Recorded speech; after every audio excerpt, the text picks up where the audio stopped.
tired. I'm still reeling from the nightmare. I feel like crap. But we got part 2 to do.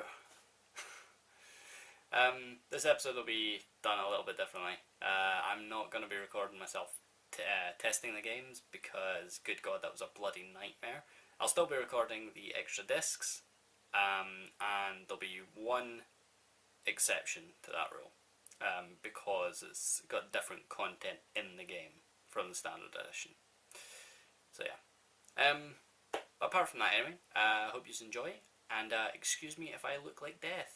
So first up we have the Kane edition of Command & Conquer 3. For the game disc you get different character skins, and upon dropping the game disc I found out you also get a bonus disc, so we will be checking that out later on.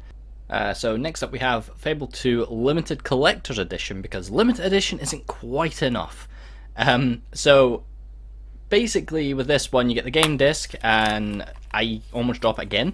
And behind that we have a bonus disc as well, so I think it's a bonus DVD. So we'll be checking that out later on as well. And also I believe the manual's different, I'm not 100% sure. I'll need to check that out and get back to you. Or not, whatever. Next up we have Dead Rising.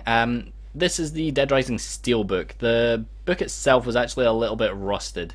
But for once it's one of the few ones that I say that the rust actually kind of works with it.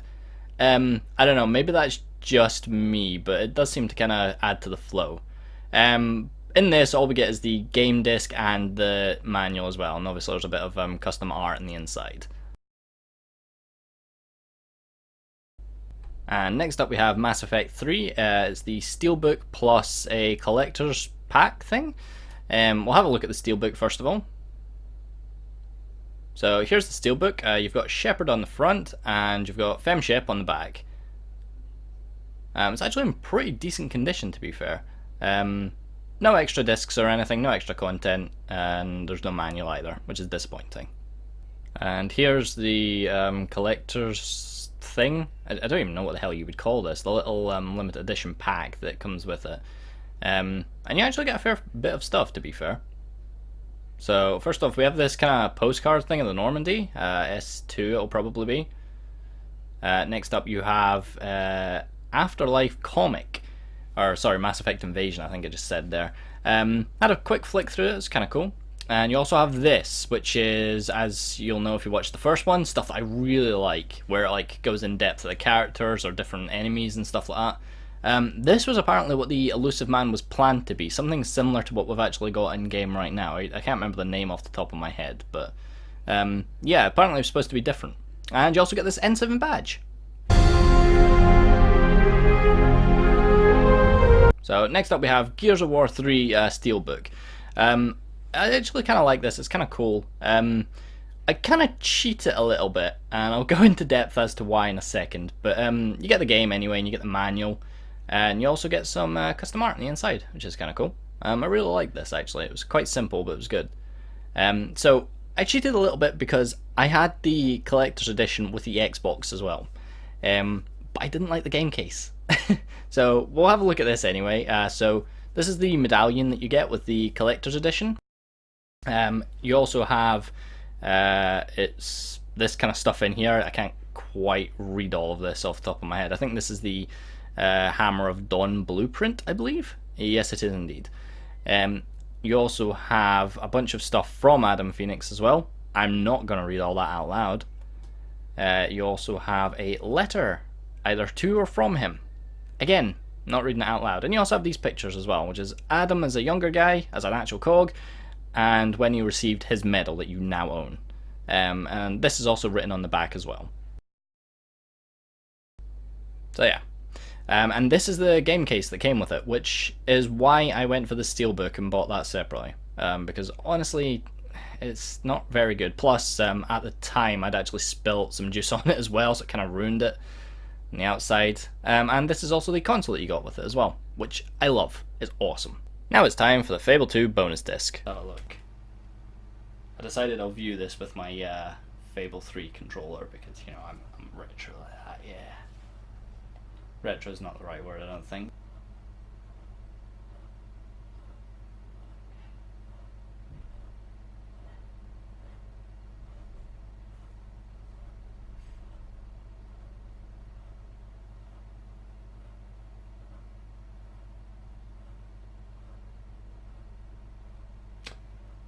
Father's Day, red versus blue, anyone?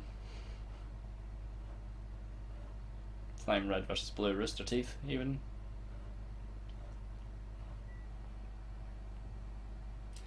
I've noticed that with a lot of the artwork for this game. I realise what I'm looking at right now, but a lot of the people tend to be absolutely horrendous looking. This just seems to be a thing with the Fable universe, I guess. It's fair enough, but it's just weird. She becomes so weird in this, in like the later games.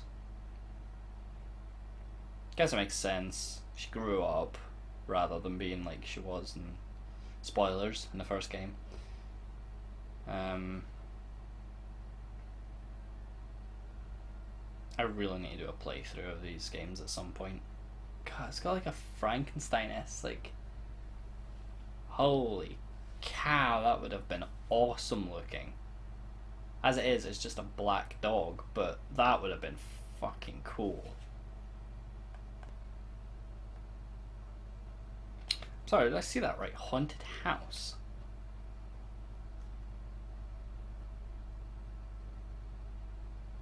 Am I forgetting something about this game? I don't remember a haunted house.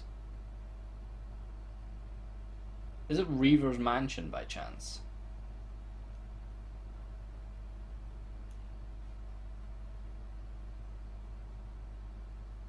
Kind of looks like the Gravekeeper's house. Like just that bit at the end. Maybe that's what that is. The disc's a little bit lackluster, at least personally for me. Because I don't know what I like out of these.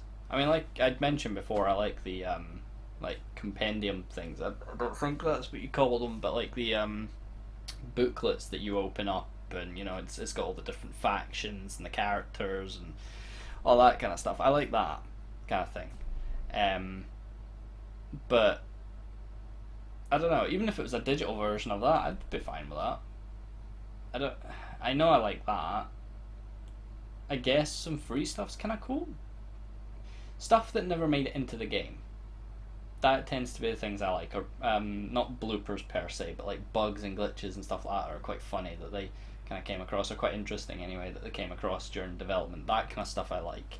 I don't mind the art and all that kind of stuff. I mean, during this video I actually mentioned about the Mass Effect 3 art book, where it was showing you like what the Elusive Man was going to look like. That kind of stuff, fine with that. Don't know. Not ideal. And last but not least, we have the differences between the games for Command & Conquer 3. There are more units than this that get the custom designs, but it's the exact same design for each separate unit. So hopefully this gives you an idea.